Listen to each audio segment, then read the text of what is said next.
जहां डीआरडीओ ने बुधवार को solid fuel ducted ramjet missile का सफल परीक्षण किया है। ये परीक्षण ओडिशा के चांदीपुर इंटीग्रेटेड टेस्ट रेंज से किया गया है। इस परीक्षण के बाद भारत उन चुनिंदा देशों में शामिल हो गया है जिनके पास ये टेक्नोलॉजी है। इस टेक्नोलॉजी में क्या कुछ खास है, इस रिपोर्ट पे जान लेते हैं।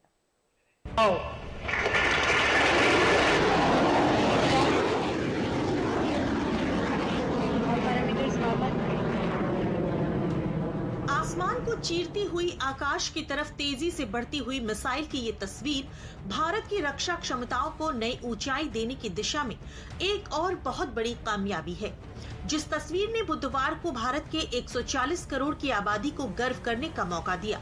अत्याधुनिक मिसाइल तकनीक के क्षेत्र में आत्मनिर्भरता की ओर बढ़ते कदमों के बीच देश ने वो कर दिखाया है जो अब तक केवल गिने चुने सैन्य रूप से उन्नत देशों के पास ही संभव था। ये सफलता न सिर्फ भारत की सामरिक ताकत को मजबूती देती है, बल्कि भविष्य के युद्धों में निर्णायक बढ़त का संकेत भी मानी जा रही है। बुधवार को launch solid fuel ducted ramjet missile की खासियत को भी समझ लेते हैं। बुधवार को भारत ने एडवांस मिसाइल टेक्नोलॉजी में ऊंची छलांग लगाई है। रक्षा अनुसंधान एवं विकास संगठन डीआरडीओ ने सॉलिड फ्यूल डक्टेड रामजेट तकनीक का सफल परीक्षण किया है। ये ऐसी क्षमता है जिसे दुनिया में बहुत कम देश ही हासिल कर पाए हैं। इस मिसाइल टेक्नोलॉजी का 3 फरवरी 2026 को ओडिशा के Chandipur integrated test range ITR में सफल परीक्षण किया गया। ये तकनीक अगली पीढ़ी की लंबी दूरी की एयर टू एयर मिसाइलें विकसित करने के लिए बहुत महत्वपूर्ण है। इस सफलता से भारत, रूस, अमेरिका, चीन, फ्रांस जैसे एलीट लीग में शामिल हो गया है।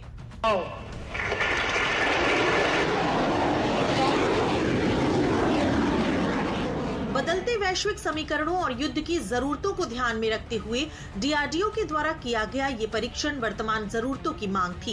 एक तरफ जब भारत तीसरी सबसे बड़ी अर्थव्यवस्था बनने की कतार में है, विश्व के तमाम बड़े देशों की नजरें भारत पर टिकी हैं, तो ऐसे हालात में ये परीक्षण बेहद जरूरी हो जाता है। विकास के रास्ते पर तेजी से बढ़ते भारत के लिए आतंकवाद वर्तमान की सबसे बड़ी चुनौती है। इस चुनौती से तभी निपटा जा सकता है जब उन्नत श्रेणी से हथियार हों। ऐसे में ये मिसाइल भारत के दुश्मनों के लिए किसी काल से कम नहीं रहेगा। ये तकनीक लंबी दूरी की एयर टू एयर मिसाइलों के विकास में सक्षम बनाती है। पारंपरिक प्रणालियों की तुलना में उड़ान के दौरान बेहतर थ्रस्ट प्रदान करती है। नोजल लेस बूस्टर और डक्टेड रामजेट मोटर का संयोजन उच्च गति पर प्रभावी प्रदर्शन सुनिश्चित करता है। फ्यूल फ्लो कंट्रोलर के जरिए ईंधन आपूर्ति को नियंत्रित किया जाता है, जिससे दक्षता बढ़ती है।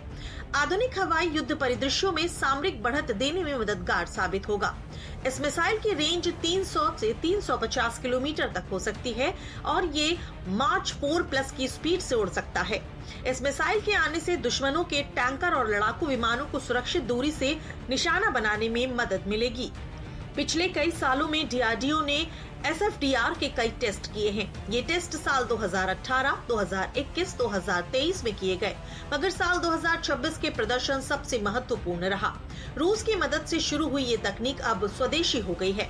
लिहाजा रक्षा मंत्री राजनाथ सिंह ने डीआरडीओ के वैज्ञानिकों और इंडस्ट्री को बधाई दी। ये उपलब्धि आत्मनिर्भर भारत और मेक इन इंडिया प्रोजेक्ट को मजबूत करेगी, जिससे लंबी दूरी की मिसाइलें जल्दी तैनात हो सकेंगी। लिहाजा ये परीक्षण भारतीय रक्षा अनुसंधान की परिपक्वता को दर्शाता है।